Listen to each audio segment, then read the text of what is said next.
qu'il y a dans le western de très pédagogique et en même temps qu'il faut absolument déconstruire, c'est comment ça raconte une certaine manière de voir et de percevoir la conquête de l'Ouest, c'est-à-dire ce mythe de la frontière, donc frontière qui est un terme intraduisible, qui s'écrit en anglais, qui n'est pas la frontière entre deux États, qui est la limite plus ou moins imaginaire, plus ou moins mythique, entre une partie de l'Amérique, du territoire qui est civilisée, socialisée, conquise par la société nord-américaine en train de naître, et le reste du territoire qui est abandonné à la nature sauvage. Nature sauvage dont l'Indien fait partie. L'un des travaux du western, c'est de rappeler à quel point l'Indien n'est pas un être humain.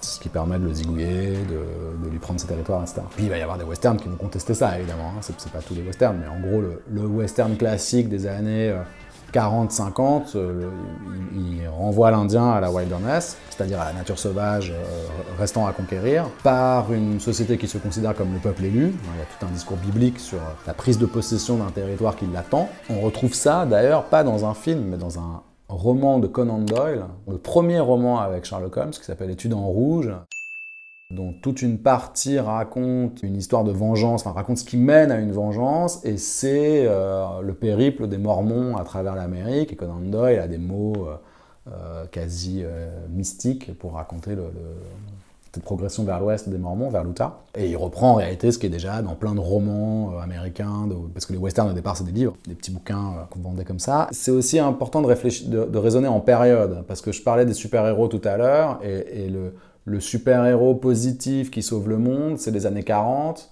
et un peu 50. Et le western sûr de lui, triomphant, c'est aussi cette période-là. C'est un moment où l'Amérique se perçoit comme à son sommet géopolitique, économique, tout ce qu'on veut. Et le western va rendre compte de ça en racontant une conquête de l'Ouest linéaire. C'est ça qui va pas avec le mythe de la frontière. Il faut déconstruire ce mythe, parce que c'est pas comme ça que ça s'est passé dans la vraie vie. C'est une ultra simplification. Cette idée, c'est que la ligne séparant la civilisation de la wilderness se serait décalée progressivement vers l'ouest jusqu'à atteindre le Pacifique. Ça, c'est l'idée générale.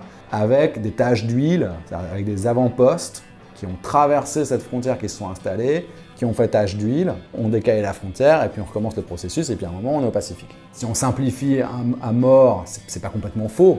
Il y a cette progression, avec des moments où ça bloque plus longtemps, par exemple les Appalaches, qui vont être un gros obstacle, puis les Rocheuses, un deuxième obstacle très important. Sauf qu'il y a deux problèmes avec cette histoire. D'abord, c'est que la côte ouest a aussi été conquise par bateau.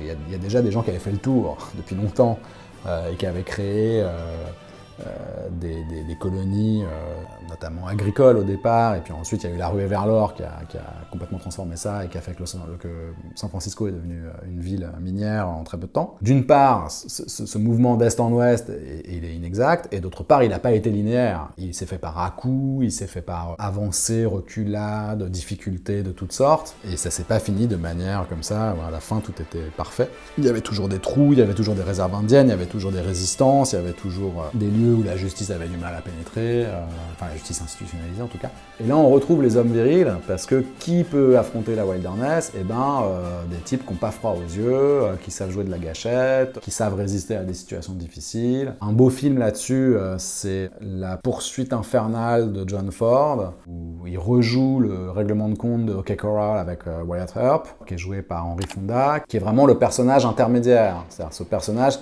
qui incarne la frontière, parce que d'un côté il est cow-boy, et il va chercher du bétail pour le faire revenir, et donc son boulot c'est d'être dans les grands espaces avec son bétail, dormir à la pleine lune, affronter la nature hostile.